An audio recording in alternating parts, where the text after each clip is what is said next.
बहू, तुम्हारे ऊपर नज़र रखने तो नहीं आती। आंटी, आपकी साड़ी बहुत खूबसूरत लग रही है।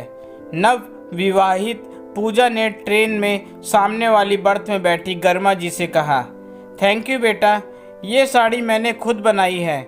मुझे दुपट्टे, रुमाल, साड़ी पर पेंटिंग करना बहुत पसंद है। मैं तो पेंटिंग का ढेर सारा सामान साथ लेकर चली हूँ। गर्मा जी उत्साहित होते हुए बोली।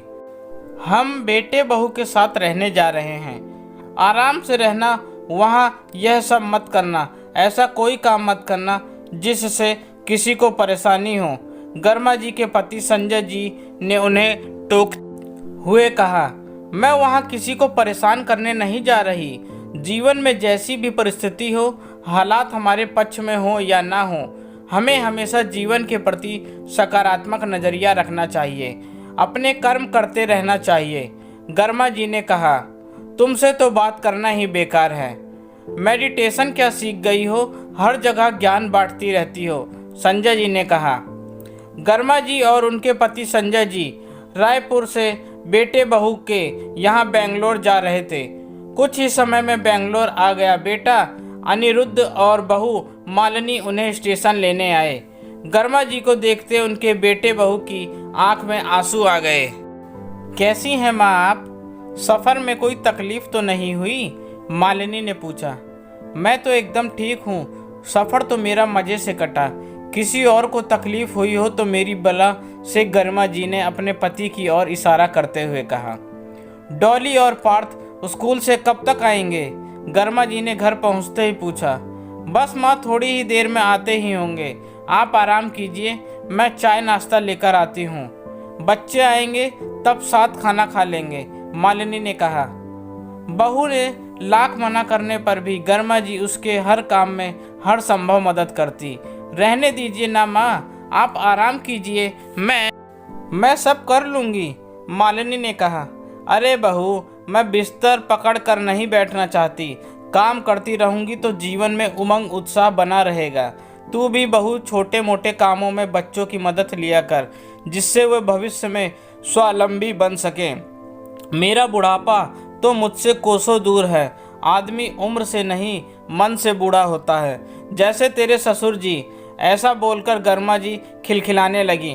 अगले दिन मालिनी गर्मा जी को लेकर बिल्डिंग के कंपाउंडमेंट में वॉक करने निकली। वहाँ गर्मा जी हम उम्र महिलाओं से उनका परिचय करवाया।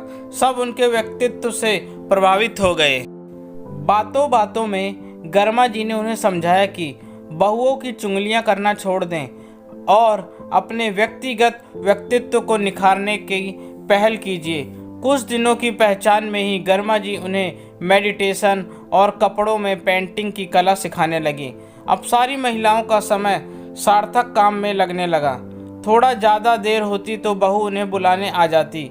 गर्मा जी की ऊर्जा को देखकर लगता ही नहीं था कि वह 60+ हैं। एक बार सभी बुजुर्ग महिलाओं ने सिनेमा देखने और बाहर ही लंच करने की योजना बनाई। कार और ड्राइवर की व्यवस्था सभी घरों में थी।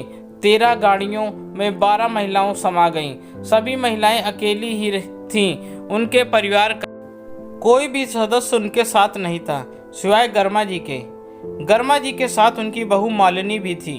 तभी एक महिला कुसुम ने कहा, गरिमा, तुम्हारी बहू तो साई की तरह तुम्हारे साथ रहती है। हर बात पर तुम्हें टोकती है, क्या खाना चाहिए क्या नहीं। तुम्हारे ऊपर नज़र रखने तो नहीं आती कि कहीं तुम घर के भेद ना खोल दो या बहू की बुराई ना करने लगो। आप ऐसा कैसे सोच सकते हैं? उसे मेरी चिंता लगी रहती है ना, इसलिए मुझे अकेला नहीं छोड़ती। मुझे ब्लड कैंसर है और बहू को मेरे आराम की चिंता लगी रहती है। जब से पता चला कि मुझे स्टेज 3 का कैंसर है, तब बेटे बहू ने बेंगलोर आकर इलाज करवाने की सलाह दी। मेरा तो अपना पुश्तैनी शहर में मोह छूटता ही नहीं था। सारी की सारी महिलाएं हतप्रभ थी। कैंसर से जूझ रहा कोई व्यक्ति कैसे जिंदा दिली से जी सकता है। लेकिन आप सभी से निवेदन है कि मेरे साथ सामान्य व्यवहार कीजिए। मेरे पति तो यह बात बर्दाश्त ही नहीं कर पा रहे हैं कि अब हमारा साथ कभी भी छूट सकता है। वह हर वक्त मुझे आराम करने की सलाह देते हैं। मैं अपनी बाकी ज़िंदगी पूरी कर्मठता के साथ नया सीखते हुए आनंद के साथ गुजारना चाहती हूँ, गर्मा जी ने कहा। कैंसर जैसी बड़ी बाधा भी गर्मा जी के व्यक्तित्व के सामने बौनी लग रही थी। दोस्तों, जिंदगी में कितने भी उतार चढ़ाव आए, लेकिन हर हाल में हमें जीवन तो जीना ही है। तो क्यों ना हम अपने हर पल को आनंदमय बनाएं, वर्तमान में जिएं, अतीत भी भटकन से दूर, भविष्य के गर्भ में क्या छुपा है बिना यह सोचे। दोस्तों, आपको मेरी यह कहानी कैसी लगी प्लीज़ कमेंट करके ज़रूर बताएं और मुझे सब्सक्राइब भी करें। आपका अपना दोस्त, धन्यवाद।